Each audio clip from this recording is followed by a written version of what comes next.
Hey, I'm Michael, and this is Michael in the Middle. It's an intergenerational relational podcast for people who are interested in better human interaction. I'm glad you're here.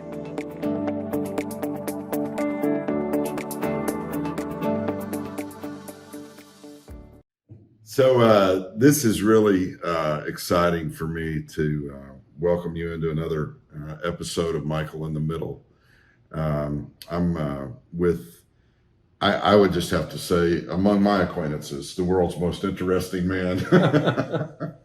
This is Dr. Gary Morsch, and we're going to talk a little bit about some of the things that he's been able to be involved in over the course of his life.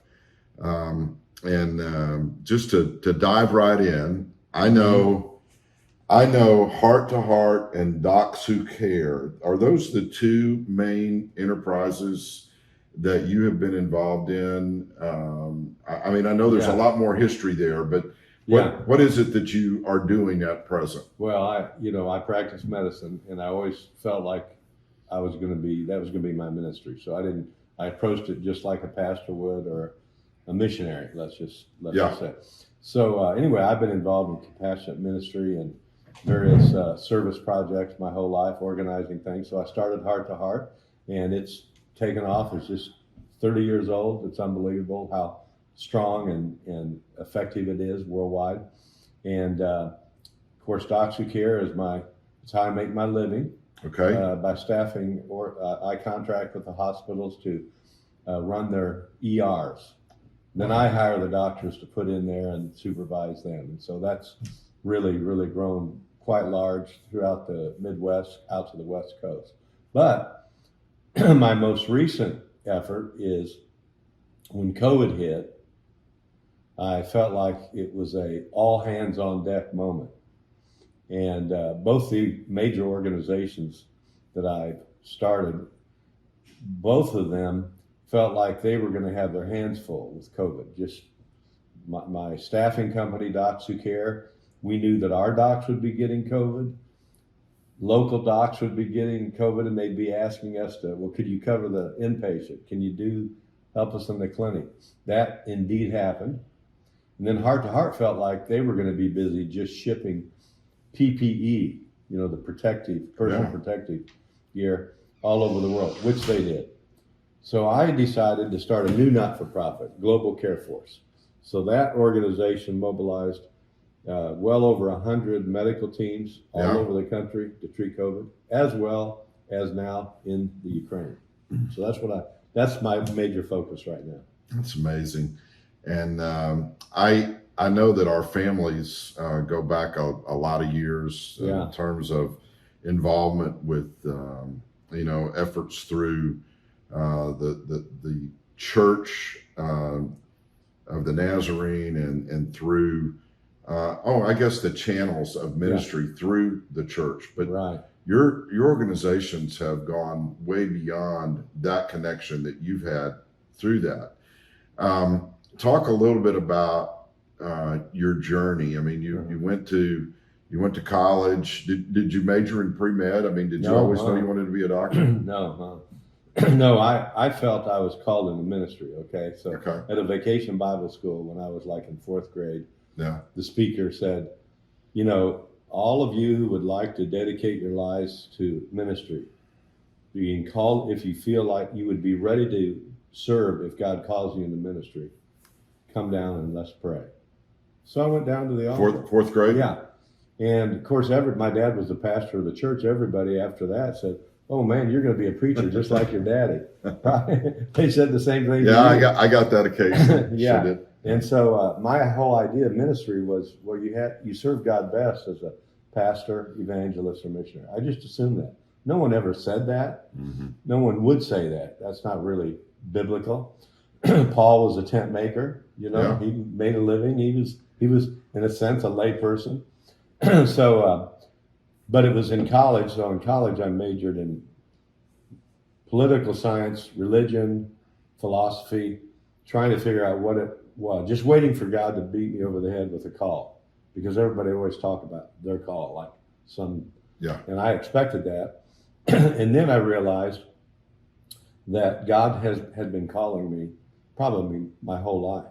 because I loved health. I loved anatomy and physiology in high school.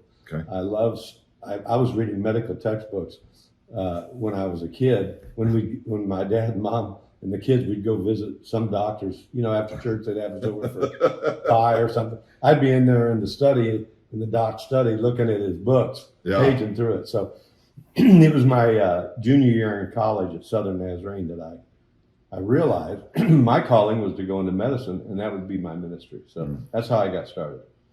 You spent some time in one of the branches of the armed services, right? Was that before or after college? That was before. So I'm 17 years old. I'm a senior in high school. I'm small, one of the smallest in my class. Okay. Skinny as anything, geeky, and never dated anybody. Yeah. And had a lot of people, kids from the church I hung out with. We had a great time, guys and girls, but it was all group dates. Yeah. I also knew I didn't have any money for college. So I snuck away from school, played hooky one day, and went to see the John Wayne movie, The Green Berets. Okay. And when I saw that, man, I said, now that's what I want to do. I'm going to join the Army, become a Green Beret, and then I'll grow up, I'll have an adventure, I'll serve my country. This is in the middle of Vietnam War. Yeah. And I'll have the GI Bill. I mean, this is great. So I did, and sure enough, it worked out. When I got out, I got the GI Bill, paid for all my college tuition, plus half of medical school. Don't ask me how that works, but anyway, I took advantage of that. And so that was good for me. That's great. That's great. Where'd you go to medical school? University of Oklahoma, right there in Oklahoma City. Boomer Sooner. Yeah. I kind of grew up with that whole mentality myself. Exactly right. Yeah, Oklahoma. I was 15. So first 15 years of my life, I was 15 when we moved to Mississippi from Oklahoma City, and lived another 5 years out there in Oklahoma. Oklahoma's it's kind of right in the heart of the country. Yeah. It's an interesting place. So Unique. You went to college in Oklahoma, and then after you got done with med school, what? Well, I knew. At what point did you and Vicky get married in that progression? Well, I knew when I felt the call to go into medicine that I would be a family doctor, because at that time, that was what was needed on the mission field. If you were a family doctor, you could serve in any of our Nazarene hospitals, and I assumed that I would be a medical missionary. I just assumed. Yeah. Dr. Howard Hamlin was one of my mentors. Yeah. He was a medical missionary, and so I thought I'll follow in his footsteps. But Vicki and I got married after the year after the spring when she graduated. She was ahead of me in college, and then she worked as a nurse. She's a nurse, and she worked to support me and then before our first anniversary, she found out she was pregnant. Wow. So we started having our first of 4 kids in my first year of medical school. Yeah. But during medical school, I got a fellowship to go to Swaziland for 3 months. Reader's Digest had a fellowship for students who would go to a mission hospital. That's pretty remarkable, isn't it? Wow. So it was believers that applied, of course. I mean, and we went to Swaziland, now Eswatini, which is our Nazarene hospital, and I was there for 3 months, and it was a tremendous experience. But it was there that Vicki and I felt pretty clearly our calling was not to be medical missionaries like that. It was to do something different back home. So I did my residency in family medicine. I did a master's in public health, not knowing how that would be used, but I just felt like that would be good if I was going to be involved in medical missions in any way. And I always thought that I would be volunteering in all of our Nazarene hospitals, give vacation relief, things like that, which I did. But that really led to the founding of Heart to Heart. Okay. That's how it all started. It was long, kind of a train of events, and I realized I can go to Swaziland or New Guinea or India or anywhere and work in a hospital, and that's great. But I also knew how to organize things. I could get teams of people. I didn't have to go. I could organize it so other people could go. And that's when I realized that's what I want to do. I want to mobilize lay people to use their gifts in ministry, particularly healthcare, because I know healthcare. Yeah. So where was the first heart-to-heart mission? Yeah, that's the first mission was actually heart to heart. There's many streams. It's probably the way God uses many streams come together to lead you to on a certain path. Right. Okay, it's not just one isolated thing. When you're here at NYC and you're a teenager, you feel a call to ministry, and many times a team will feel like, well, I'm going to go to this is what I'm going to do. Sure. But God changes things. Yeah. God's will is wide. It's a channel. Yeah. And these streams come together. So when I started my medical practice in Olathe, Kansas, I was told, you got to join Rotary. Okay. So that's where all the business people, so I joined Rotary. And on one of those luncheons, I came in late. And before I could sit down, the president of the Rotary Club said, "Oh, Dr. Morsch, didn't you just get back from our speaker canceled today? Can you tell us about what's your latest trips, medical mission?" So I stood up extemporaneously and told him I'd just come back on behalf of Nazarene Compassion Ministries. 2, I was in Cambodia on the border of Cambodia and Thailand, where the Cambodian refugees were fleeing into Thailand. Yeah. I worked at a Red Cross camp and was looking for opportunities for Nazarene Compassion Ministry to be involved. Yeah. And so I came back and I got up and told them what I'd been doing. And at the end of that little speech, I just said to this group of Rotarians, you know what? Just look around you.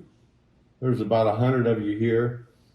Look at the talent in this room, the resources, time, talent, treasure. And I said, I know Rotary does a lot for a lot of groups, a lot of people, but let me just tell you, if this club would pick one place in the world to go, literally go, organize a group, send 10 or 15 people, kind of like Working Witness. Yeah. But you can't call it that. Sure. Rotary. Yeah. It would change you. It would change the world. If every club did that, just think. Well, before I could sit down again after the end, president of the club says, "That's a great idea. Would you be the chairman of the committee to organize it?" Yeah. So of course I said yes. Yeah. I always say yes. Generally, that's a weakness, strength and weakness. So I organized Rotary projects, and each of them, unbeknownst to the Rotary leadership, my committee was all Nazarenes, friends in the Rotary Club. Yeah. And what we did is we asked Working Witness and the missions, Nazarene missionaries, what project would be helpful, would help you. Now, we can't build churches, but we can build a school or a clinic or remodel one. And so that's what we did in Belize and then in St. Croix. And it was after that second project, Rotary said, "Gary, would you lead a third project, another year?" And I said, "You don't need me. You guys have it figured out. You've got the template." I said, "However, I would be happy to lead a project if it goes way beyond this Rotary Club. It would take all the Rotary clubs in Kansas City, maybe other Rotary clubs around the country, and not just Rotarians. This is where my inclusivity comes in, like you. Yeah. I want to involve Kiwanians, members of Kiwanis and Optimists and JCs. Yeah. Those were the big clubs, and they were all kind of competitors. Oh yeah. And I said, let's all come together. And they thought, wow, yeah, okay, well, and where would you do that project? Where would you suggest? I said, either Vietnam or Russia. Mm. And they said, Vietnam or Russia? Why would you pick those? I said, they're our enemies. And we still haven't, the war's still going on in our minds. In Vietnam, we had an embargo. And I said, in Russia, our president, Ronald Reagan, told us, I said, it's the evil empire. Mm-hmm. And the Bible says, love your enemies. So they said, we can't do Vietnam. It's too raw. We got, some of us have kids and nephews who were killed there. We can't do Vietnam. So I said, okay, it's Russia. And so their first project, called the Heart to Heart Airlift, was really a rotary project, pure rotary.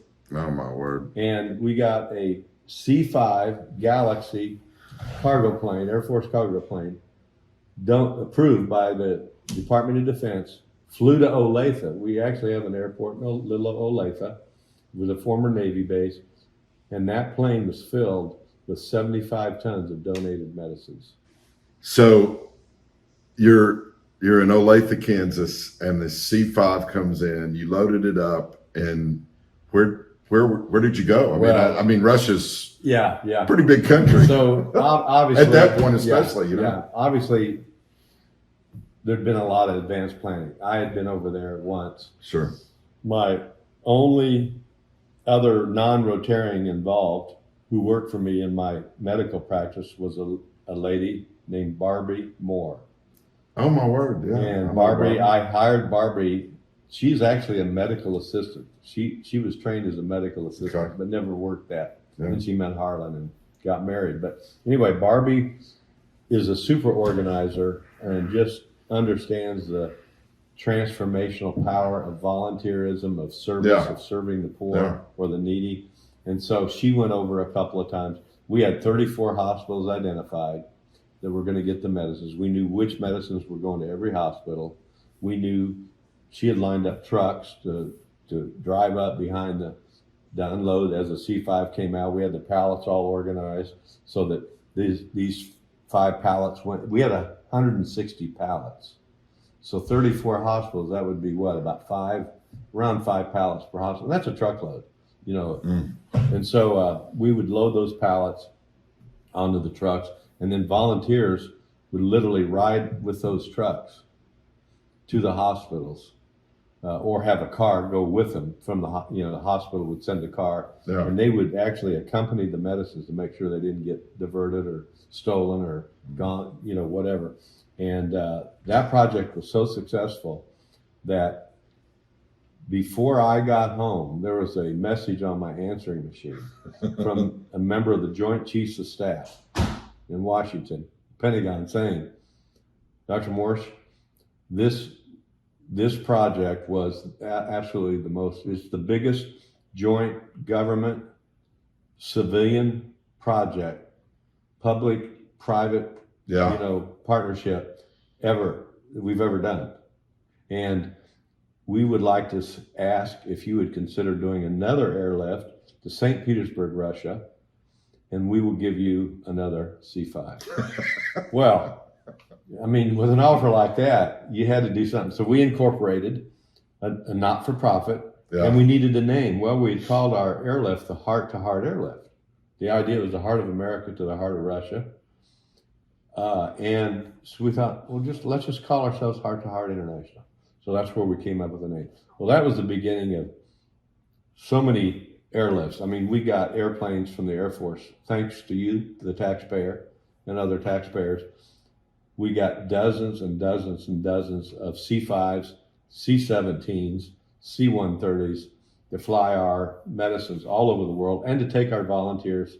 They could ride on the planes, literally. The civilians could ride on military planes, and we would deliver our medicines. We would hold educational programs for the doctors, for the nurses, and that launched Heart to Heart into what it is today, now approaching $3 billion total in medicines we've delivered worldwide in 30 years. It's unreal. Yeah, it is unreal. And you're sitting in a theater, cutting out from school to watch John Wayne in the Green Beret, and you're, and then the next thing you know, you're enlisting. Yeah. And then you land in a place that prepares you for ministry through medicine. Yeah. I mean, the Bible talks about the steps of a righteous man are ordered of the Lord. Yeah. And even when we're not quite all the way there with the righteous thing, right, God's working, right? Yeah, exactly. And makes something righteous out of our gifting. Yeah. But it's not just our gifting that matters, it's our willingness, right? Absolutely. I've always said in ministry, you've got to have the passion, the calling. You've got to have, a plan on how. You can't just sit there and Sure. wait. You gotta knock on doors and see which one's open. And you've got to have the opportunity. You could say, I really have a heart for Malawi or Rwanda or whatever. Well, you've got to find an organization or a way to serve in those countries. And then you have to have resources to do it. So it takes all those things together. And one of my favorite sayings, when I was in high school, I read biographies. Yeah. And I read the biography of Hudson Taylor. He was the first medical missionary on the Protestant side to China. Yeah. And one of his famous quotes is, God's work done in God's time will never lack for God's resources. And I've claimed that and believe that in many different ways, ministries. And I encourage other people when they're lamenting, well, we don't have the money, or you know what? His work will get done in his time with his resources. We just sometimes we have to wait. So it sounds to me like, especially, when you think about how it even got started, you started bringing people together that on paper shouldn't be cooperating, right? Right. Well, I learned this from Mother Teresa. So I started. Now you've met her, correct? Yeah, I started volunteering with the Missionaries of Charity in Calcutta 10 years before Mother Teresa died. Wow.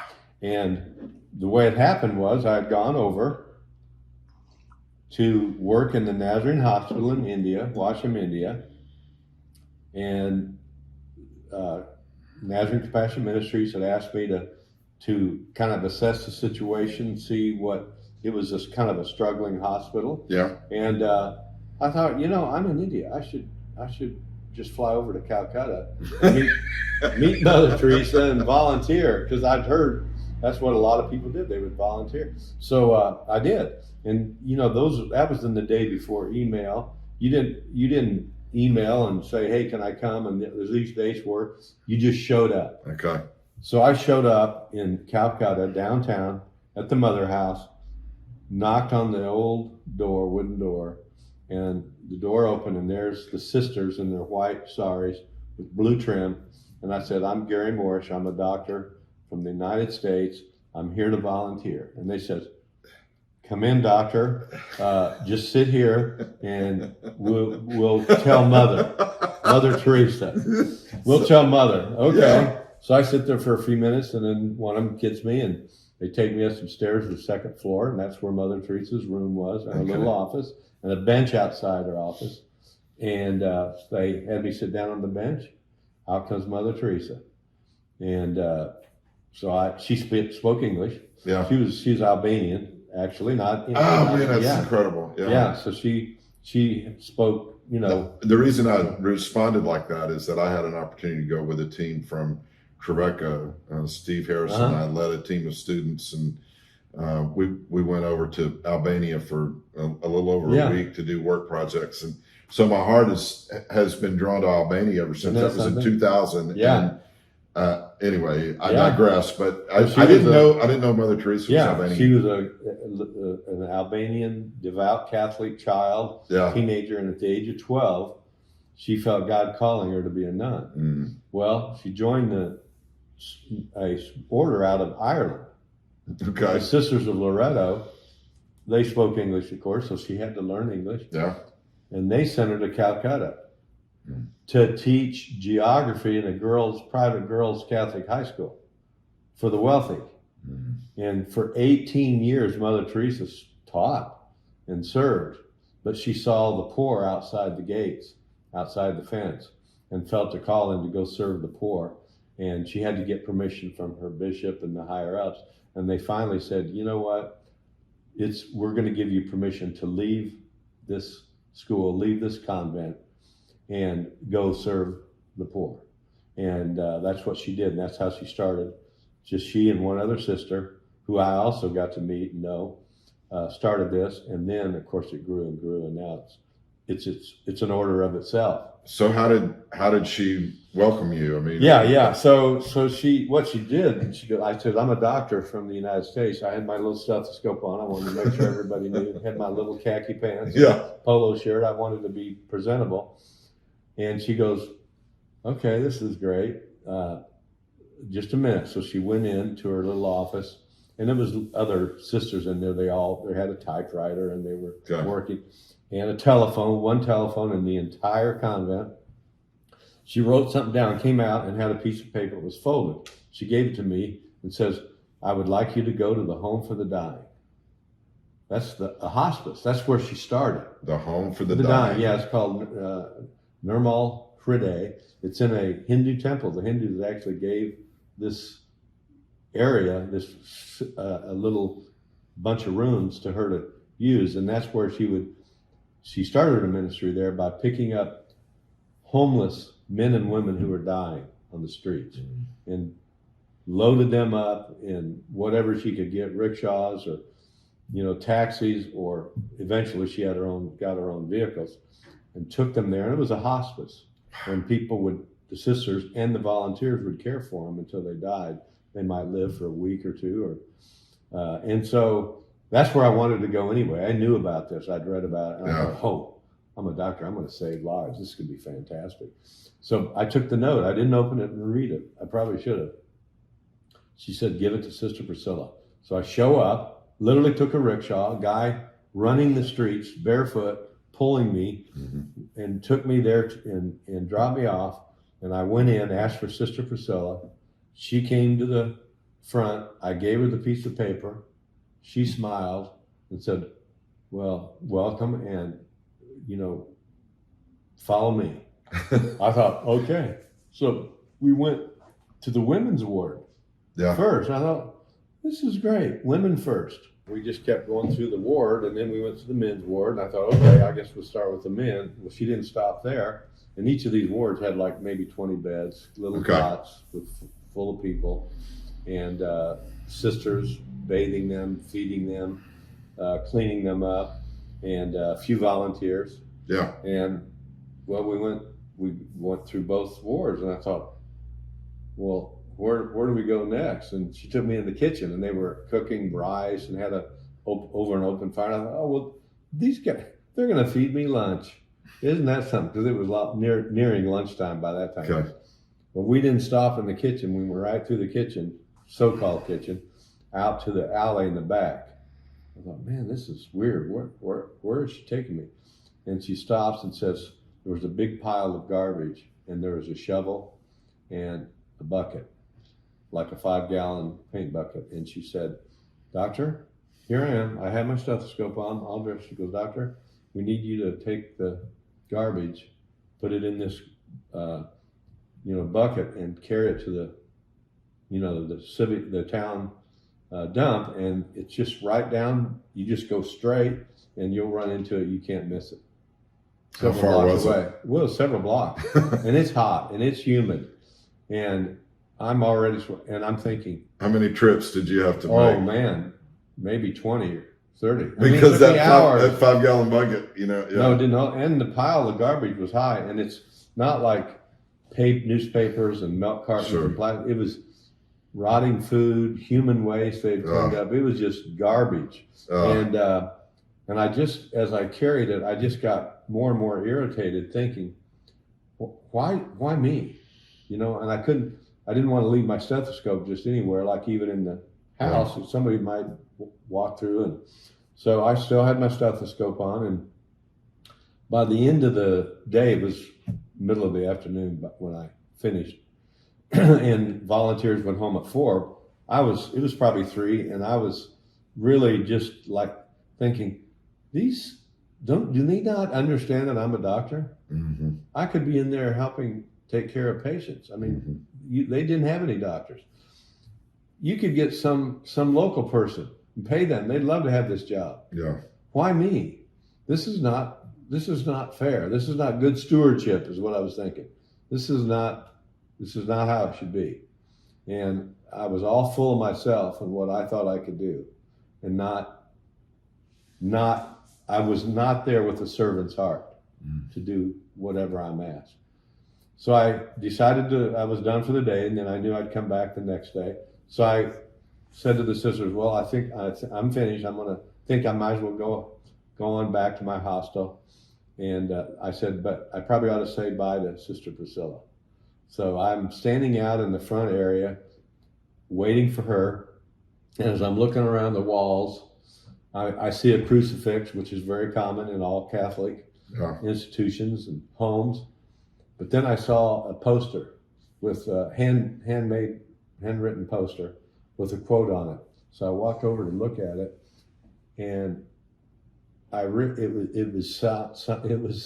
was a quote, and then it was attributed to M. Teresa, Mother Teresa, comma MC. That's how she, Missionaries of Charity.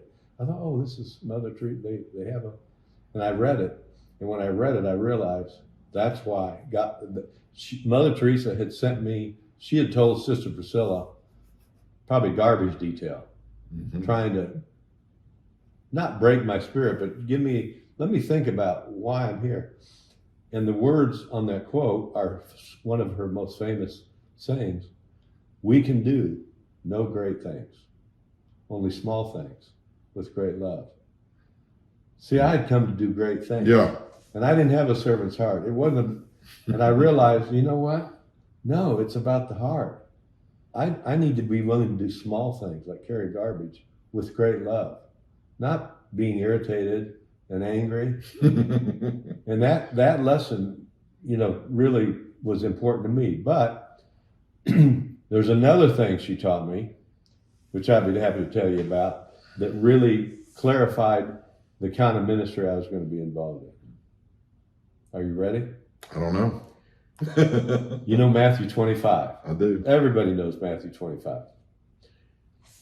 I asked Mother once, we would talk sometimes. I'd go by the Mother house and we'd sit down on that bench and she'd sit next to me and we'd talk. I asked her once, I said, Mother, how do you answer the criticism you get from Catholics in particular, that you allow Hindus and Jews and Muslims to volunteer? And you don't require them to be Christians? She said, Doctor, have you read Matthew 25? I laughed. I said, Mother, you are the poster child of Matthew 25. Of course I've read it. She goes, well, what does it say? I said, well, it says, whatever you did for the least of these, you did for me. I was naked and you clothed me. I was hungry. I was sick and in prison and you visited me. And she goes, so when I get a non-Christian, a Hindu or a Muslim or a Jew to serve a poor, needy person, they are serving Jesus. It is, the poor are Jesus in disguise. And that has an impact on them, whether they believe in God or believe in Jesus or not. They meet Jesus. And I said, that's what I want to do. So from the very beginning, Heart to Heart was more than just gathering Nazarenes together, more than getting Christians to serve. It was about including anybody that had a heart to serve. And so we've had Hindus, and we've had Muslims, and we've had Jews, and we've had non-Christians, and agnostics, Catholics, Protestants. And it's been a beautiful thing to introduce them to Jesus. I call it pre-evangelism. St. Francis said, preach the gospel every chance you get. Use words if necessary. Right. So that's what we're doing. Even if they don't, not Christians, like, guess what? You're preaching the gospel. So that's what I've done. Docs Who Care does the same thing, even though we're a very strongly faith-based organization. Sure. We invite any doc that has a servant heart, and we talk about a servant heart, servant leadership. That's from the Bible. And my docs get it, whether they're Christians or not. Most of them are, of course. So that's been an important principle, and it happened because of Mother Teresa. That's just unbelievable. I want to shift gears just for a minute, because I think your story about how you launched Heart to Heart and then meeting someone like Mother Teresa, because you're going into India there feeling pretty good about all the worldwide impact you've made and all these kinds of things, and then you learn another lesson right in the middle of your life, in a sense, that changes everything from there on out. I want to talk just a little bit about, because I believe all of us are a product of the environment in which we're raised. Your parents were amazing people, James Vernon, JV, Morsch, and Pat. Some of my favorite people, that I remember from my younger years and all. And I guess one of the things that I would want to have you maybe just mention is your family, your whole family has been involved in not just you and Vicky and your kids, but your siblings. The birth order. You're the oldest, and then is your sister Becky next, and how many years did she serve as a medical nurse? She was a doctor. Yes, medical missionary. Well, that's what I meant to say. She came to me at age 40. She was a social worker. She had gone to India. Just like me, and gone to seen the needs of the people, and came back and says, Gare, I feel like I'm being called into medical. So she went to medical school. Yeah. Well, I told her you should be a nurse, because I said, she was 40 years old. I said, by the time you get done with medical school in residency, that's 7 years, and you still have to do your pre-med. She'd never done pre-med. So I said, you got like 9 years. I said, you could be a nurse in a year, maximum 2, and serve. And she goes, no, I want to be a doctor. So she was the oldest person in her class at University of Kansas Medical School. And she went through and did her residency in public health, which is, I had done a master's, she did a doctoral level, and really initiated the whole community evangelism, community health evangelism, using healthcare as a tool to draw people in and teach them about health. And throughout New Guinea, she traveled the back roads and flew in the. I knew she was in New Guinea. Yeah, my parents actually saw her in New Guinea. They stayed in her back house. in their travels. That's just incredible. And then your brother Mark ended up being a very successful lawyer, and your brother Kyle. Lori, okay, Mark, and then Lori, and then Kyle. Right? Yeah, I have five kids. Yeah, and 3 of us are doctors. Crazy enough. Yeah. And then Mark does malpractice and sues doctors. Yeah, that's his name. It's very interesting. We get together and tell me. And then Lori, tell me why. Now, why do you sue doctors? Yeah, he tells me some stories. I go, they should be sued. Your sister Lori and her husband Finley, and we're all really close from our college years. And Finley and Lori, all of you all have been in the helping professions somehow, some way. Yeah. What was it that your parents did? You think maybe that? Because I think it's interesting for especially for young parents, that they need to realize that they're wiring their kids from early on. Absolutely. And we've already wired our kids. It's too late. Right. And now we're trying to be involved in wiring our grandchildren too. But you don't have that direct influence. But my parents modeled compassionate ministry before there was the term, before we had that organized in the church. And my dad always looked out for the least of these, the underdog. He always went to bat for the underdog, whoever it was. And people knew my dad, the alcoholics or homeless people, they could come to our door and they could always get food or maybe $10 or something. Yeah. And my dad would invite them to church, and he was open. It didn't bother him. In fact, that's what he wanted. He wanted to reach people. So I saw that. And that really imprinted on me that whatever else I do, I'm going to be serving the least of these.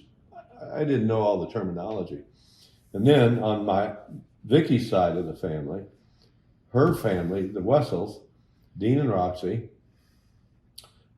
being the brother of one of the presidents of Trevecca, Mark Moore, was president. And the Wessels family they served in the church, just like my parents, just like your parents. Their ministry was inside, really, through the Church of the Nazarene. Now, they went outside that. My dad in Nashville started Shade Tree Evangelism, Yeah. and the projects Yeah. right there on East Nashville, across the river. And so he was always pushing the envelope, kind of the boundaries, and trying to think outside the box. And so that's I grew up with that kind of like, okay, you know, you don't have to just do the normal things. You can be creative. You can allow God to lead you into things that you would never have thought, and maybe that the church is not willing to take on, like Heart to Heart. I mean, Yeah. so I'm still involved with the Nazarene. Of course, I go to a Nazarene church, and I'm still involved with Nazarene Compassion Ministries. Yeah. I was on the board and later chairman of Nazarene Compassion Ministries, Inc. So I'm a big supporter. But in my case, I felt like Mother Teresa, I want to go outside the church. That's Absolutely. my calling. And I want to bring people in. And whether they become Nazarenes or Baptists or Assemblies of God or Catholic is of less interest to me. Yeah. But I just want to draw people into the kingdom. And like, you know, Salvation Army says, just doing the most good. You know, I mean, always finding ways to partner with people to do the most good for the most people. Yeah. We were talking a little bit before we started recording about why I even started this podcast, what the whole goal is. And I just realized you're sure. The middle, I was thinking it was Trevecca. You got Trevecca colors. Yeah, it's interesting to me how we think we're so far apart because of the polarization of news cycles and social media and echo these chambers. People live in. But man, most people are just they're living life in the middle of their own experience, and they're just trying to make it through the day. They're just you know, and so finding ways to encourage people to respond to the impulse to do something good for somebody else, because is that not, I mean, you've been able to have incredible experiences in your life. We don't have time to talk about all your adventures. You know, you've been to some of the most far-flung places in the world and lived to tell about it, you know, all that kind of stuff. But I'm guessing that your greatest joy comes when you see someone else have a need met, or a light comes on for them that they're going to make it. You know, that there's somebody there that cares. Exactly. Well, you mentioned the Salvation Army. Yeah. And another great epiphany in my life, or a moment when I really felt like, okay, this is God speaking. So when you starting Heart to Heart, I got all kinds of different recognitions and awards. Yeah, sure. I've gotten an award from Trevecca, Leadership Award, I think, that you engineered. Yeah. And so, but the most significant recognition I've ever gotten was from the Salvation Army. Yeah. And they had this was the Kansas City chapter, and they had a big fundraising banquet every year. Mm-hmm. And they give an award to one person that kind of represents what they do, service to the each of these. And they gave me the award, and it was a plaque, and I still have it. And it's called the Others Award. Others. I just said, why Others Award? I mean, it's not for outstanding humanitarian service, but the Others Award, tell me about this. Where's this? What's this idea behind it? They said, General Booth, the founder of the Salvation Army, during like World War I, might have been II, every Christmas he would send a telegram to every Salvation Army missionary around the world and give them some kind of encouraging words. That's before email and all that. So, and a telegram, you paid for it by the word. So if it was a long paragraph, you're going to pay more. And you know, he's sending hundreds and thousands. Yeah. Well, they were so low on money. They were in dire circumstances. And so Christmas came along, and he wanted to keep the tradition going. So he sent a telegram to every missionary, and it had one word: others. Others. And that's what it's about. It's others. That you talk about political divides. If we could just stop and go, let's think about others. the most good for the most people. Exactly. And the people who are most in need. I mean, that's what life's all about. And that's what I want to do. My life's goal or mission is to help people find a place of meaningful service. I love it. So you and Vicky have Graham and Laurie. Yes, Amy's our oldest. Amy, I don't know Amy. Yes. Okay, yeah. Amy, Laurie. I'm sorry, Amy, Aaron, Laurie, Graham. 4 kids. Yeah. I just knew that. I guess the 2 youngest. Yeah. Okay. So Laurie went to Trevecca. Right. And then she played soccer for us. She played for soccer. a year or 2. Yeah. And got a scholarship and all that. And then her boyfriend, later become husband, was playing football at Mid-America. Okay. So she transferred to Mid-America. Understand that. Yeah. There's a whole lot of my family have gone to Trevecca, as did I for a short time. But my kids have grown up around Heart to Heart and Compassion Ministries and Work and Witness, and so they all felt called into the helping profession, serving. So Amy's a doctor.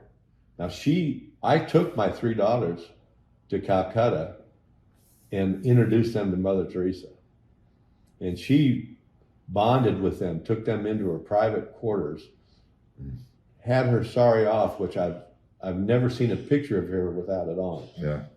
And she sat on her bed and gathered my 3 daughters around her and gave them a pep talk, devotional thought. They were in there for like 30 minutes. Wow. About using your life to serve God. So Amy's a doctor, and she is a doctor for the dying, hospice, which is what, we all three daughters and I, we all volunteered together. And Aaron's a school teacher. Okay. Wonderful ministry, public education, gosh. Yeah, absolutely. And then Laurie's a nurse.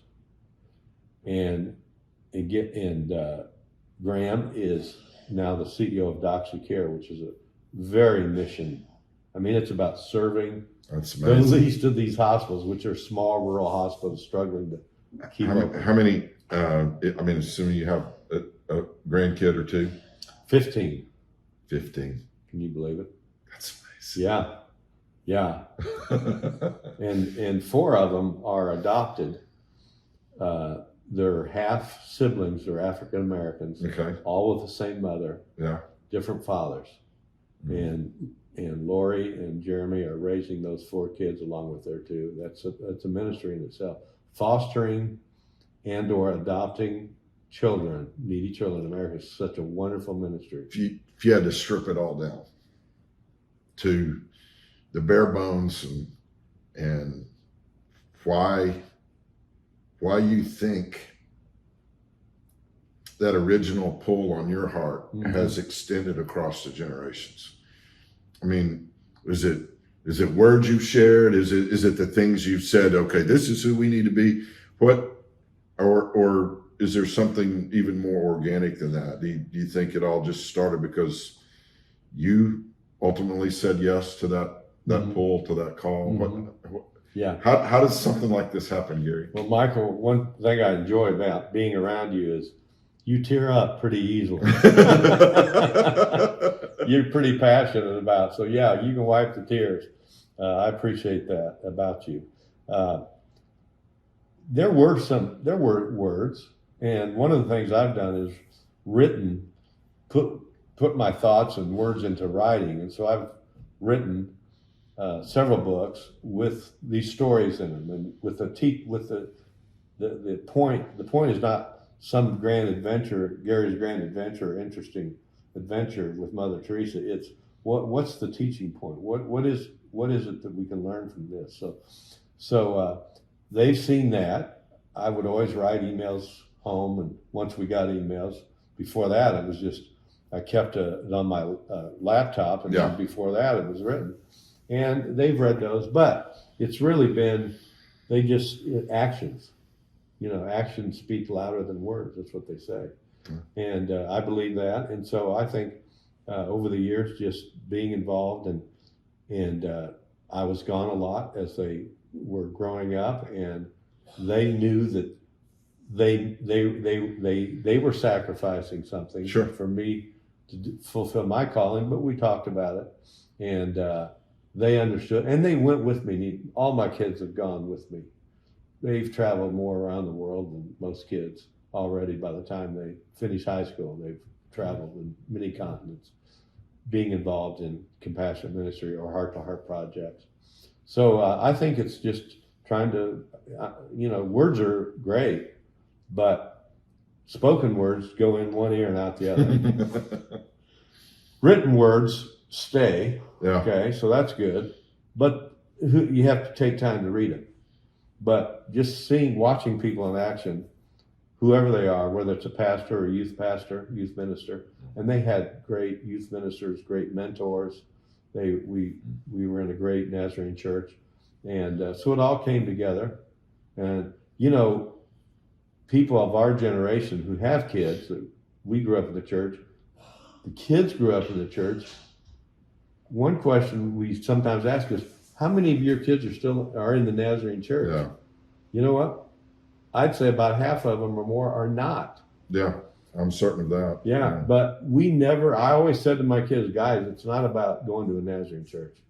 Wherever you end up, you need to find a faith community that you can engage in and invest in and believe in. And if it happens to be Nazarene, that's great.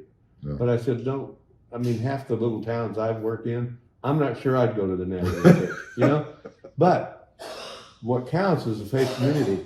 Well, the weird thing is 3 out of my 4 kids go to a Nazarene church. That's awesome. And the fourth one is very involved in their community church. Yeah. Non-denominational. Yeah. So it's interesting. That's beautiful. That's beautiful. We could talk for hours, Gary. But I think the way I want to wrap this amazing conversation up is just to simply say, if you've seen any or heard any of these podcasts, you know that I talk about just getting out there in the middle of doing something good for someone else. I think it's pretty obvious that Dr. Morsch is such a person, and man, it's been great to have you here.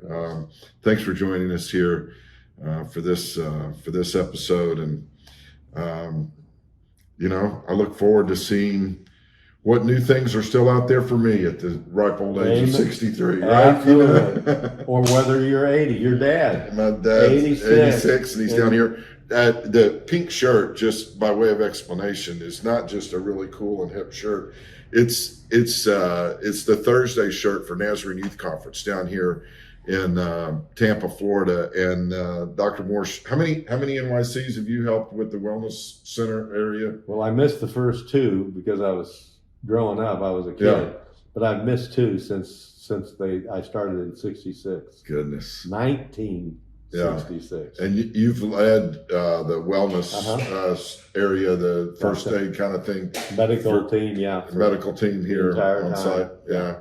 Wow, that's amazing. And then of course you're helping with that, and your dad. Yeah. So you'll be changing into a pink T-shirt. Yes. Your dad will have a pink T-shirt on. He already had it laid out last night, ready to get dressed. And we'll be all volunteering. That's the shirts are worn by all the volunteers. So today's Pink Day. Thank you so much, Hey, Gary. Thank you, Michael. Love and appreciate God you bless very much. you in this ministry. I think what you're doing is fantastic. Keep beating the drum. That's what I always say. We'll do it. Hey, thanks. See you next time.